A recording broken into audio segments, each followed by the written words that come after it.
Good morning students, welcome to my channel ATSI institute. आज का हमारा टॉपिक कैपिटल गेन में एग्जम्पशन अंडर सेक्शन 54B है। Last class में हमने एग्जम्पशन अंडर सेक्शन 54 देखा था, उसके पॉइंट समझे थे, इलस्ट्रेशन देखे थे। आज हम एग्जम्पशन 54B देखते हैं, वो क्या होता है, किसको उसका बेनिफिट मिलता है, इसको समझते हैं हम। चलिए स्टार्ट करते हैं। एग्जम्पशन अंडर सेक्शन 54B जो होती है वो होती है एग्रीकल्चर लैंड के लिए। अगर मान लीजिए हमने कोई एग्रीकल्चर लैंड सोल्ड की और उसके बाद जो है हमने एक नई एग्रीकल्चर लैंड खरीदी है, तो उसके लिए एग्जम्पशन मिलती है हमें अंडर सेक्शन 54B में कैपिटल गेन में। और कितने तक खरीद सकते हैं, जितने तक हमारा कैपिटल गेन होगा उतने तक की हमें एग्जम्पशन मिल सकती है। अब एग्रीकल्चर लैंड दो होती है, एक होती है अर्बन एग्रीकल्चर लैंड, एक होती है rural agriculture land. Urban agriculture land मतलब जो शहर की लैंड है, जो क्राइटेरिया बनाया है गवर्नमेंट ने अर्बन एग्रीकल्चर लैंड के लिए, जो म्युनिसिपैलिटी के अंदर आ रही है, कैंटोनमेंट एरिया के अंदर आती है, वो होती है हमारी अर्बन एग्रीकल्चर लैंड। उसके लिए स्पेसिफिक एक डेफिनेशन है। और रूरल एग्रीकल्चर लैंड जो इनसे बाहर है, जो किसी भी म्युनिसिपैलिटी के 1 मीटर भी बाहर है, तो वो हमारी क्या हो गई, रूरल एग्रीकल्चर लैंड हो गई। तो ये हम आगे की क्लास में डिस्कस करेंगे अर्बन और रूरल एग्रीकल्चर लैंड के बारे में। फिलहाल जो हमारा टॉपिक है वो है एग्जम्पशन अंडर सेक्शन 54B। तो कोई भी आप रूरल एग्रीकल्चर लैंड सोल्ड करो, उसको बेच के जितना भी आपको पैसा मिल रहा है पूरा एग्जेम्प्ट है, कोई भी कैपिटल गेन क्रिएट नहीं हो रहा। रूरल गांव की जमीन है जो। और अगर आपने अर्बन एग्रीकल्चर लैंड सोल्ड की है, तो वो जो सोल्ड करके उसका ट्रीटमेंट हम वैसे ही करेंगे जैसे हम बाकी कैपिटल गेन में कर रहे हैं, शॉर्ट टर्म या लॉन्ग टर्म। अगर लॉन्ग टर्म है, आफ्टर 3 ईयर है, तो इंडेक्सेशन टेबल के हेल्प से हम कैलकुलेट करेंगे। और अगर शॉर्ट टर्म है तो हम दोनों का डिफरेंस लेके long term short term capital gain calculate करेंगे। उसके बाद हम एग्जम्पशन लेंगे किसकी, अंडर सेक्शन 54B की। तो 54B जो कहता है वो ये कह रहा है कि this section available to individual and HUF against capital gain arising from transfer of agriculture land by investment of capital gain amount in another land और deposit in capital gain scheme. मतलब यह है कि आपने कोई एग्रीकल्चर लैंड सोल्ड की urban, और उसको बेचने के बाद आपने लैंड परचेज कर ली। अब वो लैंड आपकी अर्बन है या रूरल है उससे कोई फर्क नहीं पड़ता, उसको आपने परचेज किया, तो उसके लिए आपको क्या मिलेगी, एग्जम्पशन मिलेगी 54B के अंदर। अब जो है ये रिलीफ जो मिल रहा है इसको, वो किसको मिल रहा है, टैक्स पेयर। वो आपका एग्रीकल्चर लैंड सोल्ड कर रहा है, उसको बेचने के बाद नई एग्रीकल्चर लैंड खरीदा। देखिए आप जानते हैं कि जो फार्मर है वो कंट्री की बैकबोन है। अगर उसको हम बेनिफिट नहीं देंगे तो किसको देंगे। तो उसके लिए गवर्नमेंट ने स्पेशल एक एग्जम्पशन बनाया है अंडर सेक्शन 54B, बट उसके लिए कुछ कंडीशंस है। तो कंडीशंस हम देखते हैं कि क्या क्या है। सबसे पहले बेनिफिट इंडिविजुअल या एचयूएफ को मिलेगा, इंडिविजुअल हो चाहे क्या हो, एचयूएफ हो, ठीक। दूसरा जो है the asset transfer should be agriculture land, जो हमने बेचा है वो क्या होना चाहिए, एग्रीकल्चर लैंड होना चाहिए, एग्रीकल्चर लैंड का होना जरूरी है। थर्ड पॉइंट जो है the land sold is used by them for agriculture purpose at least for a period of 2 year immediately preceding the date of transfer. इसका मतलब क्या है कि जो हमने एग्रीकल्चर लैंड जो सोल्ड कर रहे हैं उससे कम हमने 2 साल, जिस दिन हमने बेचा है उससे पहले जो 2 साल है पिछले, उसमें हमने किसके लिए यूज किया हो, एग्रीकल्चर पर्पस के लिए यूज किया हो। अगर उससे कम किया है तो हम उसका एग्जम्पशन का बेनिफिट नहीं उठा सकते। कम से कम जिस दिन हमने सोल्ड किया है, अगर हमने मान लीजिए 1 दिसंबर 2019 में सोल्ड किया, तो उससे पहले जो 2 साल है उसमें हम किसके लिए हमने यूज किया होगा, उसे एग्रीकल्चर पर्पस के लिए, ठीक। आगे की एग्जम्पशन देखते हैं। नेक्स्ट जो हमारी कंडीशन है वो है within 2 year from the date of transfer of old land the tax payer should acquire another agriculture land. मतलब ये है कि हमने जो लैंड बेची है उसको अभी हमने देखा कि पिछले 2 सालों में कम से कम उसे एग्रीकल्चर के लिए यूज किया हो। अब ये 2 ईयर नया पॉइंट है। इसमें क्या है कि हमने जो लैंड परचेज की है, लैंड सोल्ड करके नई लैंड हम परचेज कर रहे हैं, तो हमें 2 साल तक का टाइम मिलता है। अगर हम 2 साल के अंदर उसे खरीद लेते हैं तो हमें एग्जेम्पशन मिल जाएगी 54B की।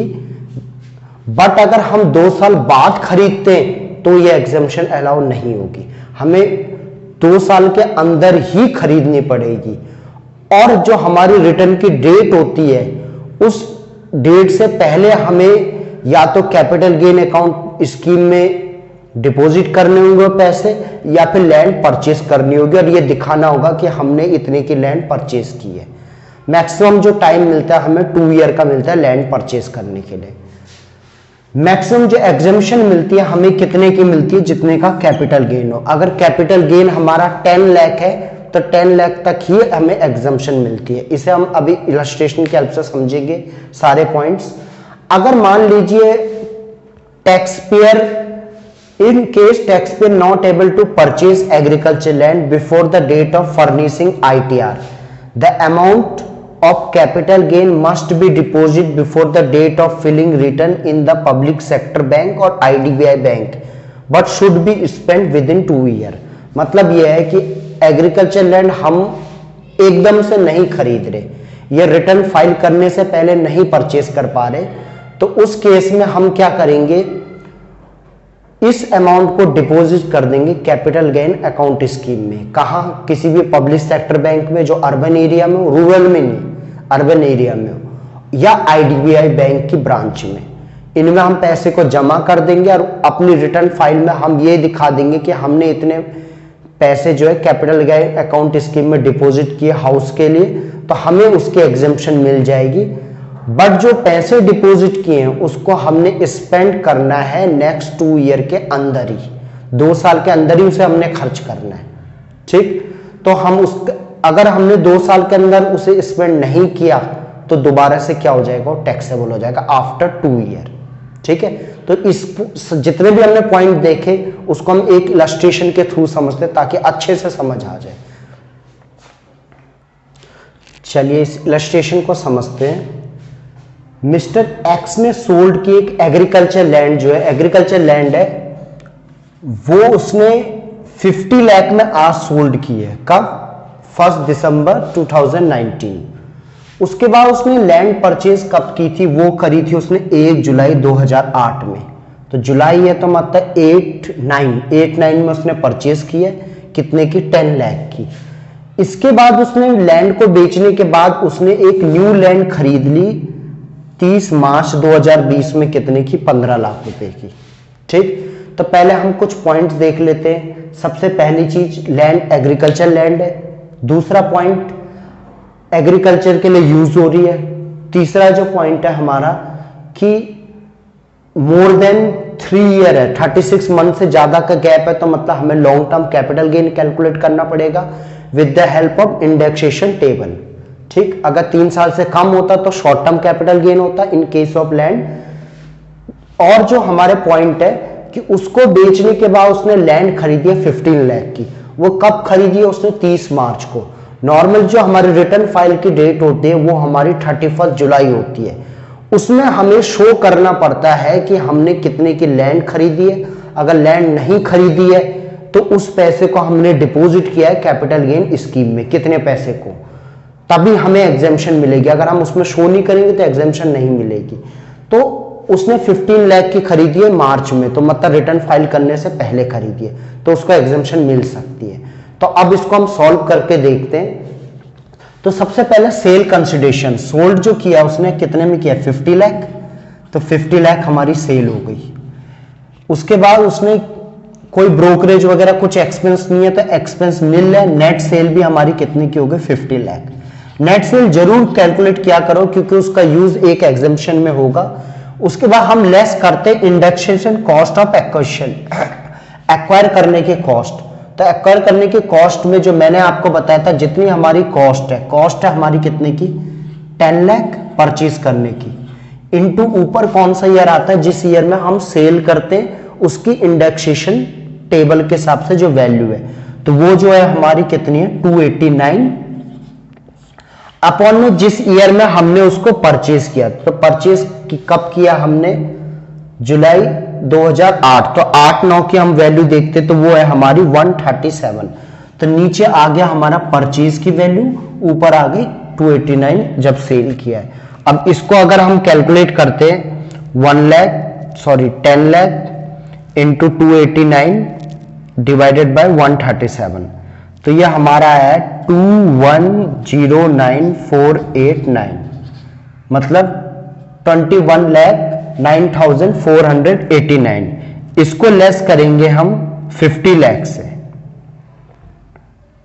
तो 50 लाख हमारा गिवन है जो हमारी सेल्स वैल्यू है, माइनस करेंगे हम 2109489, तो हमारे पास कितने का कैपिटल गेन हो गया 28,90,511। इतने का लॉन्ग टर्म कैपिटल गेन है हमारा बैलेंस। इस पे हमने 20% टैक्स देना है। मगर हमने क्या किया, 15 लाख की नई लैंड खरीद ली, एग्रीकल्चर लैंड। परचेज भी एग्रीकल्चर लैंड ही खरीदनी है हमने, तभी एग्जेम्पशन मिलेगी। तो हम लेस करेंगे एग्जेम्पशन अंडर सेक्शन 54B कितने का 15 लाख। तो लेस करने के बाद जो हमारे पास बैलेंस बचा वो बचा 28 में से 15 गए 13,90,511। तो ये हमारा लॉन्ग टर्म कैपिटल गेन आ गया। तो समझ गए आप एग्जेम्पशन कैसे मिले 54B की। जितने का हमारा कैपिटल गेन है उससे हम एग्जेम्पशन लेंगे। मैक्सिमम कितनी ले सकते, जितने का हमारा बैलेंस बच रहा था कैपिटल गेन 28 लाख। मान लीजिए ये इलस्ट्रेशन समझ गए आप। अब मान लीजिए कि उसने 15 लाख की जगह अगर 40 लाख की लैंड खरीदी होती तो क्या होता। तो उस केस में हमारा जो कैपिटल गेन आ रहा है 28,90,511 है, और वो लैंड खरीद रहे कितने की 40 लाख की न्यू एग्रीकल्चर लैंड। तो उस केस में मैक्सिमम जो उसे एग्जेम्पशन मिलती 28,90,511 की ही मिलती, इससे ज्यादा एग्जेम्पशन नहीं मिलती, और हमारा कैपिटल गेन कितना आ जाता, 0 आ जाता। मतलब जितना हमारा कैपिटल गेन हो उससे ज्यादा हम एग्जेम्पशन नहीं ले सकते। तो आई होप आपको एक पॉइंट समझ आ गया होगा। ठीक, नेक्स्ट क्लास में हम देखेंगे एग्जेम्पशन अंडर सेक्शन 54D और 54EC। तब तक आप इस वीडियो को एक बार अच्छे से देखिए। आपको कैपिटल गेन का बेसिक पॉइंट, किस तरह से उसके इंडेक्सेशन वैल्यू, किस तरह से लॉन्ग टर्म कैपिटल गेन या शॉर्ट टर्म कैपिटल गेन निकलता है, वो समझ आ गए होंगे। दो एग्जाम्पशन जो हमने किए 54 और 54B, ये दोनों इंपॉर्टेंट है, ये आपको समझ आ। मिलते हैं नेक्स्ट क्लास में। बट जो न्यू यूजर है प्लीज इस चैनल को सब्सक्राइब कीजिए, ताकि ऐसे ही अच्छे वीडियो आपको आगे मिलते रहें। और आप लोगों को अगर ये वीडियो पसंद आया तो प्लीज़ लाइक कीजिए, शेयर कीजिए अपने फ्रेंड्स के साथ, और बेल आइकन को प्रेस करना ना भूलें, ताकि आपको ऐसी इंफॉर्मेटिव वीडियो आगे मिलते रहे। मिलते हैं नेक्स्ट क्लास में।